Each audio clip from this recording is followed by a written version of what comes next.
Друзья, здравствуйте! Вы в Яузи Моторс. Сегодня у нас 320-я Бэха на моторе N20 со стандартной для баварцев проблемой.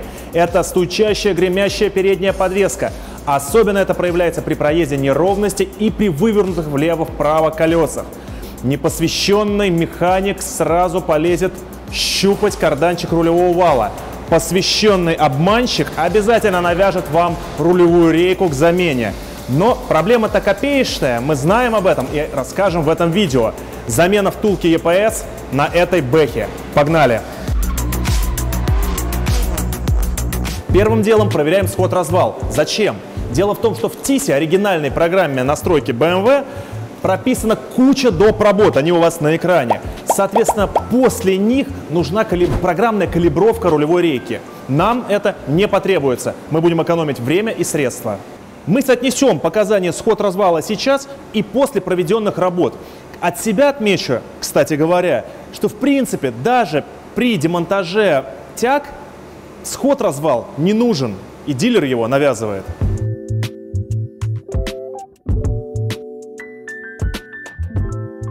На удивление, все показания в порядке. Едем в слесарную зону, чтобы заниматься демонтажом. Ребят, мы всегда повторяем, диагностируйте машины перед покупкой в нормальных сервисах. Изначально человек покупает тачку в трейд-ине, уже тогда на ней проявляется стук, и дилер, внимание, его уговаривает на то, что это всего лишь неисправные стойки стабов. Человек довольный уезжает. Далее, когда звук становится более навязчивым, человек едет в специализированный сервис BMW, где ему вместо того, чтобы помочь, приговаривают рейку. БМВисты у экранов ахнули, потому что знают, переборка рейки стоит 40 тысяч рублей. Примерно по Москве. Ну, болвана клиента могут грузануть вообще на замену рейки, которая идет только рейка от 220 тысяч рублей по стоимости. Прикидывайте, а ее еще надо уметь прошить. Более того, сама по себе рейка прошла столько ревизий, сколько не проходили цепи на TCI-евских моторах ВАГа. Вообще, эта машина приехала к нам на мойку пакета радиаторов, и заодно владелец просил проконсультировать по стуку в подвеске.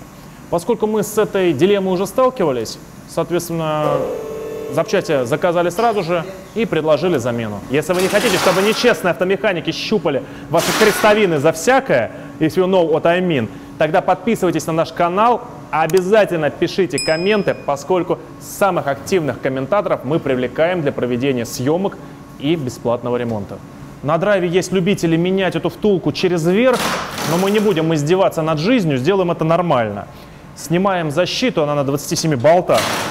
Вообще беда с втулками имеет широкое распространение. Один мой приятель, опытный автолюбитель, год проездил с таким же стуком на копейки, в итоге панически продал ее, поскольку ему приговорили рейку. Дело в том, что точно такая же втулка ставится почти на все BMW. На копейку F20, тройку 30, X1, X3, пятерку F10. И даже на современных баварцах они попадаются.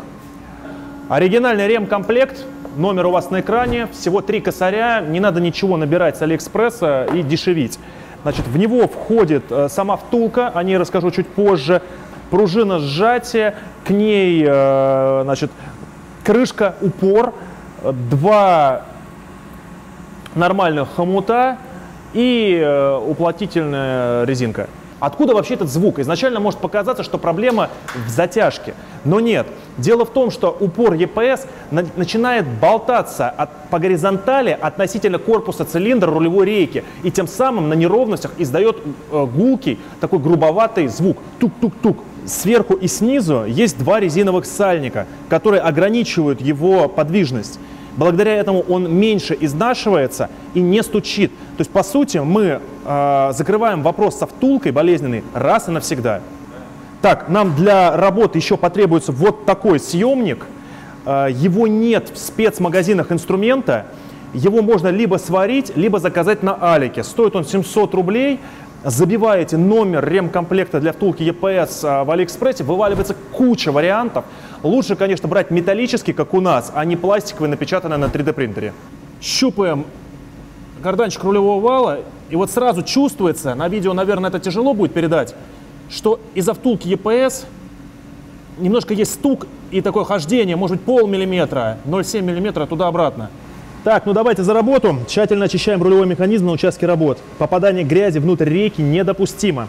По ТИСу мы обязаны отстегнуть штекер моторчика рулевой рейки. После этого, когда он подсоединится обратно, надо будет проходить кучу адаптаций. За это, конечно же, брать денежку с клиента. Мы этого момента избегаем. Кстати, если все-таки вы заморочитесь, то имейте в виду, что один штекер верхний отстегивающийся, здесь на схеме видно, второй намертво фиксированный. Люди не знают, начинают выдирать и выламывают их. Тогда вы попадаете на моторчик. По поводу, значит, вот разъемы. По поводу них уточню. Несъемный — это не значит, что несъемный вообще. Внутри пломбировка. Если вы ее срываете, просто потом не держится он вот там уже. Значит, мы сняли защиту, после этого сняли патрубок интеркулера. Совершенно спокойно теперь сверху можем добраться до упора EPS. Ну вот старая и новая втулка, старая на ощупь керамическая, это само собой металл с резиной.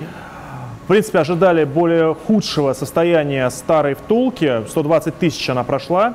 Бывают ситуации намного более фатальные, но в целом, не знаю, будет ли видно на камеру, то есть где-то миллиметра 1,5-2 разница между ними вот в этом уплотнении как раз за счет резинок есть. То есть вот эта втулка станет плотнее. Сейчас мы ее смажем обильно и запихнем обратно.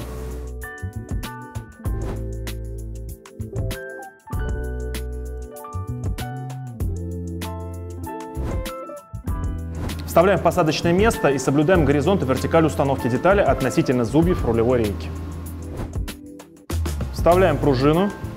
Ну что, осталось вкрутить смазанную крышку и вставить заглушку. После этого будем уже работать с рулем. Пока на подъемнике сразу на заведенной машине начинаем крутить руль до упора влево-вправо. Если усилие осталось точно таким же, как и было до замены, ничего не трогаем. Если легковат, то гайку втулки EPS подкручиваем, подзатягиваем еще градусов на 5. Завершающая часть нашего исследования, что и требовалось доказать, сход-развал нам корректировать не требуется. Более того, каких-либо изменений даже мы не видим. Есть небольшие разночтения по каким-то там десятым, сотым градусов, но это, во-первых, нужно учитывать реальность. Стенд сход-развала целый день функционировал, пока мы снимали этот ролик и проводили ремонт. Во-вторых, машина могла чуть-чуть неровно заехать. Поэтому все перед вами. Деньги клиенту на сход-развал мы точно сэкономили. Почему дилер правит сход-развал? Потому что он будет снимать рулевые тяги, чтобы покачать завал, будет отстегивать внутренние пыльники рулевых тяг. После того, как они заменили втулку, они качают за зубцы рулевого вала, смотрят, насколько допустим люфт. Далее они ставят прибор для измерения зазора через крышку. Если у них, конечно, он есть. Если его нет, они вам все равно его пропишут. И все это время, норма, часы, соответственно, ваши деньги. Я скажу честно, умудряются ребята на независимых сервисах снимать рулевые тяги и ставить их обратно без каких-либо изменений по показаниям сход-развала. Именно поэтому в комплекте были два дополнительных хомута, чтобы зафиксировать все как на заводе. Если вы обратили внимание, для них необходимы специальные вязальные клещи, которые, кстати, не у каждого сервиса есть.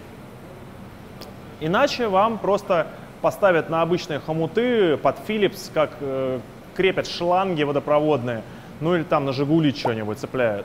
Отдельный коммент для особо умных ребят, которые любят вымазывать рулевой вал непонятной какой литиевой смазкой. Это откровенная, парни, пахомовщина, и в ТИСе про это нет ни слова. Давайте подводить итог сегодняшнего дня. Сколько средств мы сэкономили клиенту? У дилера замена втулки ESP стоила бы 15 тысяч рублей.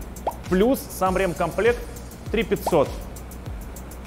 Отдельно они берут за сход-развал, который обязательно вам сделают, 5500. Итого 21 тысяча рублей. В Яузе Моторс замена втулки ESP обошлась бы нашему клиенту в 5500, плюс сама втулка за 3000. И самое главное, сход-развал при необходимости. Только при необходимости. Если бы мы его делали, стоил бы 2800. 21 тысяча рублей у дилера против 11 тысяч у нас. Всем спасибо за просмотр. Заезжайте на диагностику, на ремонт. Доверяйте только проверенным сервисам. Пока, ребята.